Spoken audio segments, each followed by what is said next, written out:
అరుణాచలం భారతదేశంలో అత్యంత పవిత్రమైన శైవక్షేత్రాలలో ఒకటి. ఇది కేవలం ఒక పర్వతం మాత్రమే కాదు, ఆధ్యాత్మిక సంప్రదాయంలో సాక్షాత్ శివుని స్వరూపం భావించబడుతుంది. అరుణాచల రహస్యాలు అనే పదం పురాణ కథలు, యోగ సంప్రదాయాలు, గిరి ప్రదక్షిణ విశేషాలు, సిద్ధుల గాథలు, అంతర్ముఖ సాధనకు సంబంధించిన భావాలను కలిగి ఉంటుంది.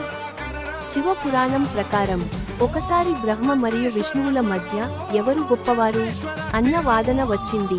అప్పుడే శివుడు అనంతమైన అగ్ని స్తంభంగా ప్రత్యక్షమయ్యాడు. ఆ స్తంభానికి ఆది అంతాలు కనుక్కోవాలని బ్రహ్మ పైకి, విష్ణువు క్రిందికి వెళ్లారు. ఎవరికీ చివర దొరకలేదు. ఆ అనంత అగ్ని స్తంభమే శాంతరూపంలో అరుణాచల పర్వతంగా స్థిరపడిందని విశ్వాసం. రహస్యం: శివుని అసలైన స్వరూపం రూపరహితం, అనంతం, దానికి అరుణాచలం ప్రతీక.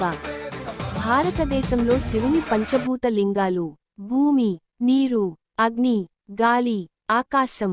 అందులో అరుణాచలం అగ్ని లింగం. అగ్ని అంటే జ్ఞానం, అహంకార దహనం, అంతర